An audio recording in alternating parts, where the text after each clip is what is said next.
जासूसी पार्ट 2। इस कहानी का पार्ट 1 सुनिए, उसके बाद ही आपको आगे की कहानी समझ आएगी। चलिए तो शुरू करते हैं। रात वो तीनों बहनें बहुत देर तक जागकर बातें करती रही। रात के 2 बजे के करीब ऐसा लगा बाहर टीवी लॉन्च में कोई है। उन्हें बातों की आवाज़ आ रही थी। इस वक्त कौन हो सकता है? वो बोलते हुए कमरे का दरवाज़ा खोलकर जैसे ही बाहर आए तो ऐसा लगा कि ये आवाज़ें किचन से आ रही है। किचन में देखा तो वो काली बिल्ली काउंटर पर बैठी नजर आई। उन्हें देखकर उसने छलांग लगाई और सामने कमरे में घुस गई। वो लोगों को कुछ समझ नहीं आया कि क्या हुआ और उनकी नज़र सामने जलते हुए चूल्हे पर पड़ी। ऐसी खुशबू आ रही थी जैसे कुछ पक रहा था। अलीना ने चूल्हा बंद किया। वो तीनों घबरा गए थे। सुबह जब अम्मी को बताया तो वो उन्हें ही डांटने लगी कि जल्दी सोया करो। इतवार खाला अपनी फैमिली के साथ हमसे मिलने आ गई।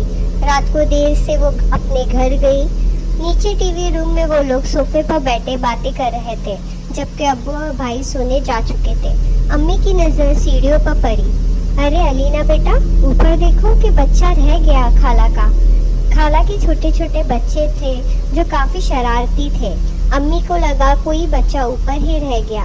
अम्मी की बात पर इन तीनों ने भी ऊपर देखा तो दीवार पर छोटे बच्चे का साया नजर आया। अलीना उठकर ऊपर जाकर देखने लगी, मगर वहाँ कोई भी नहीं था और वो घबराकर नीचे आ गई। जब उसने अम्मी को बताया कि ऊपर तो कोई नहीं है तो अम्मी भी चुप सी हो गई। वो सब भी हैरान थे कि जब ऊपर बच्चा नहीं था तो वो साया किसका था। कुछ दिनों बाद सब लोग दूसरे शहर गए। उनके कजिन की शादी थी। 2 हफ्तों बाद जब वापस घर आए तो बड़ी अजीब हैरत हुई। पूरा घर चमक रहा था। अलीना हाथ मुंह धोने बाथरूम गई तो फर्श गीला देखकर हैरान सी हो गई। ऐसा लग रहा था किसी ने बाथरूम इस्तेमाल किया हो। फिर तो ये मामूल बन गया। किचन में रात गए खटर फटर की आवाजें आना, काली बिल्ली हर वक्त घर में घूमती नजर आती। वो लोग आहिस्ता आहिस्ता इन बातों के जैसे आदी होते जा रहे थे। पर जब वो हादसा हुआ जिसके बाद उन लोगों ने फौरन वो घर छोड़ दिया। रात के किसी पहर अम्मी की आंख खुली तो उन्हें ऐसा महसूस हुआ कि छत पर कोई है। वो समझी कि तीनों बहनें सोने के बजाय गप्पों में मसरूफ है। वो दबे कदमों से छत पर आई। वहाँ गोल दायरे में 10-12 अजीब शक्ल वालों को बैठा देखा। वो मंजर इतना खौफनाक था कि अम्मी बेहोश हो गई।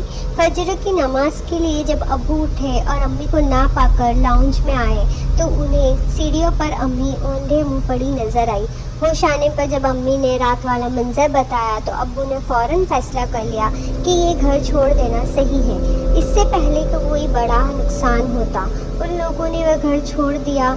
आज इतने बरस गुजर जाने के बाद भी सोचूं तो खौफ के सर्द लहर अलीना के जिस्म में दौड़ जाती है कि वो 6 महीने जिसको बिल्ली समझते रहे, हकीकत में वो एक जिन था। ऐसे ही मज़ेदार कहानी सुनने के लिए प्लीज़ मेरे चैनल को सब्सक्राइब करें। बाय।